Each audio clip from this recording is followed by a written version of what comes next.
जय जिनेंद्र। जैन साहब। जय जिनेंद्र मिश्रा जी। पिताजी, आपको सब जैन साहब क्यों कहते हैं? जैन हैं, इसीलिए सब जैन बुलाते हैं। जिनका भक्त सो जैन, या जिन आज्ञा को माने सो जैन। अच्छा, जो जिंदगी के बताए मार्ग पर चले वही सच्चा जैन है। पर जिन क्या होता है? जिसने मोह राग द्वेष और इंद्रियों को जीता, वही जिन है।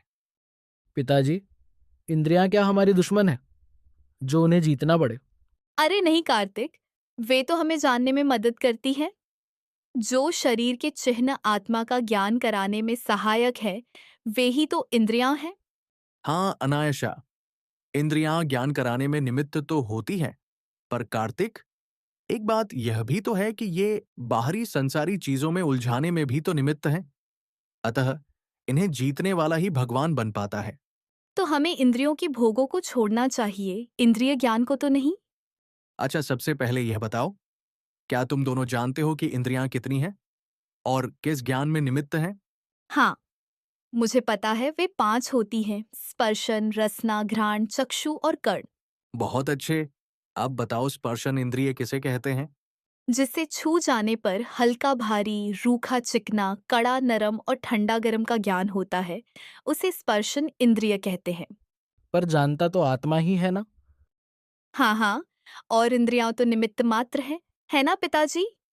इसी प्रकार जिससे खट्टा, मीठा, कड़वा, कषायला और चरपरा स्वाद जाना जाता है, वही रसना इंद्रिय है। जीभ को ही रसना कहते हैं। पर ये घ्राण क्या है? अरे भाई, जिससे हम सूंघते हैं, वही नाक तो घ्राण इंद्रिय कहलाती है। यह सुगंध और दुर्गंध के ज्ञान में निमित्त होती है। अच्छा, कौन बताएगा कि रंग के ज्ञान में निमित्त कौन है? आँख।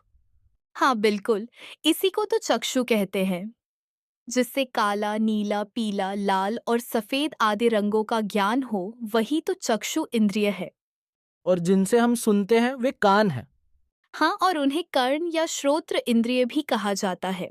वाह अनायशा, तू तो सब जानती है। लगता है पाठशाला में बहुत कुछ सिखा रहे हैं गुरुजी। पर यह बताओ तो मानूं कि ये पांचों ही इंद्रियां किस वस्तु के जानने में निमित्त हुई? स्पर्श, रस, गंध, वर्ण और आवाज तथा शब्दों के जानने में ही निमित्त हुई। स्पर्श, रस, गंध और वर्ण तो पुद्गल के गुण हैं। अतः इनके निमित्त से तो सिर्फ पुद्गल का ही ज्ञान हुआ, आत्मा का ज्ञान तो हुआ नहीं ना। आवाज और शब्दों का ज्ञान भी तो हुआ। बेटा कार्तिक, वह भी तो पुद्गल की ही पर्याय है। आत्मा तो अमूर्तिक चेतन पदार्थ है। उसमें स्पर्श, रस, गंध, वर्ण और आवाज शब्द हैं ही नहीं। अतः इंद्रियां उसके जानने में निमित्त नहीं हो सकती। ना हो तो न सही, पर पदार्थ जानने में तो निमित्त है ना। अरे ऐसे कैसे?